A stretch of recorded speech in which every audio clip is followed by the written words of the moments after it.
اٹھا کے وہ خود وہ فیملی ہے لاکھوں فیملیز کی طرح جو ہمیشہ کے لیے ملک چھوڑ کے دوسرے ملک جا رہی ہیں، اور جہاں کے ملک میں ابھی obviously وہ اپنے پیروں پہ کھڑا نہیں، کچھ پتہ نہیں کیا کھائیں گے، کہاں رہیں گے، کچھ نہیں پتا تھا۔ تو جناب یہ تو تیاری تھی اس کی۔ ٹرین بہرحال چلنا شروع ہوئی اور تھوڑی دور جا کے جنگل میں کھڑی ہوئی ٹرین، 1 گھنٹے 2 گھنٹے ایسے ہی گھنٹوں بغیر کسی مقصد کے، اور اس وقت شور ہوتا تھا چاروں طرف سے کہ دروازے بند کر لیں، کھڑکیاں بند کر لیں، یہی اگست کا مہینہ، اور ایسے ہی حبس ہوتا تھا، اور آپ اندازہ کریں کہ کھڑکیاں دروازے کمپلیٹلی بند۔ یہ واقعہ، یہ قصہ ایسے ہی چلتا تھا، تھوڑی دیر کے بعد چلتی تھی ٹرین اور پھر رک جاتی تھی، چلتی تھی۔ وہ کچھ لوگ پٹری پہ بھی ہوتے تھے، چاروں طرف گھومتے بھی تھے، اور یہ ڈر لگا رہتا تھا، وہ قصے ہونے شروع ہو گئے تھے کہ ٹرینیں پوری کی پوری کٹ جاتی اور نہیں پہنچ پاتی تھی۔ اور اس میں جہاں تک مجھے یاد ہے کہ کچھ غالباً فوجی کچھ تھے اس ٹرین کو جو سپروائز کر رہے تھے، لیکن ان کے بس کی بھی بات نہیں ہوتی تھی جب ٹرین کو روک لیا جاتا تھا۔ ہزاروں کا مجمع آتا تھا۔ پھر اس کے بعد آگے کوئی چھوٹا موٹا اسٹیشن آتا تھا، تو پہلے وہ چاروں طرف سے دیکھا جاتا تھا کہ کوئی خطرے کی بات تو نہیں، پھر اجازت ہوتی تھی کہ آپ جا کے پانی لے سکتے ہیں اسٹیشن سے۔ صرف پانی، کوئی کھانے پینے کی چیز ملتی ہی نہیں تھی، ہمیں بالکل یاد ہے۔ یہ قصہ اس طریقے پہ چلتا رہا، کچھ سمجھ نہیں آتا تھا، باہر بھی نعرے بازی ہوتی تھی، اندر خاموشی ہوتی تھی بالکل ٹرین کے اندر۔ پھر اس کے بعد چلتے چلتے تیسرے دن غالباً، یہاں تک مجھے یاد ہے، یہ ٹرین واگا پہ پہنچی، اور اس دوران میں نہ کچھ کھانے کو ملا۔ مجھے بالکل ڈسٹنکٹلی یاد ہے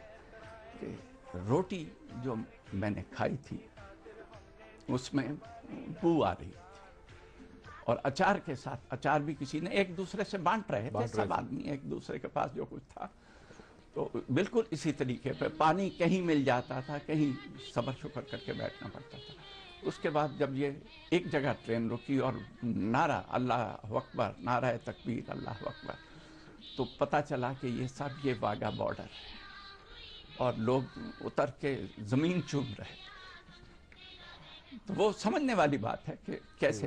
یہ لوگ جو 3 دن سے سفر کر رہے ہیں، جس میں انہیں معلوم نہیں کہ کیا ہونے والا ہے، جب یہ پہنچے ہیں تو انہوں نے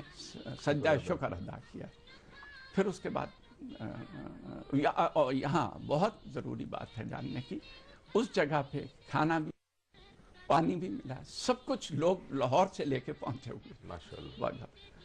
پھر اس کے بعد ٹرین چلی واگا بارڈر آگے پیچھے، لیکن یہ کہ یہ وہ ایک بڑا ڈسٹنکٹ قسم کا میرے ذہن میں یہ نقشہ ہے جو آج تک ہے۔ اب اس کے بعد بھی وہاں سے ٹرینز آ سکی تھی؟ اس کے بعد نہیں، پھر چلی ضرور ٹرینیں، مگر آپ پہنچی نہیں، ہوشیارپور سے ٹرین۔ تو یہ تھا، بھولنے والی بات نہیں ہے، ٹھیک ہے، اس کو لے کے ساتھ چلنا بھی نہیں ہے۔ آج کل بڑا اچھا ہے، جو ایک ہی ٹرین تھی جو بابا کے ایریے سے، اس کے بعد میں اتنے رشتہ دار، نیبر، اتنے جو جاننے والے تھے، کوئی وہاں پہنچ نہیں سکے۔ اور اس ٹرین کے اندر جس کیفیت میں، جس عالم میں آپ لوگ تھے، جہاں یہ نہیں پتا کہ اگلے منٹ کیا ہونے والا ہے، حملہ ہوگا، بالکل آگ لگا دیں گے، کاٹ دیں گے، باہر دوسرے نعرے بھی تو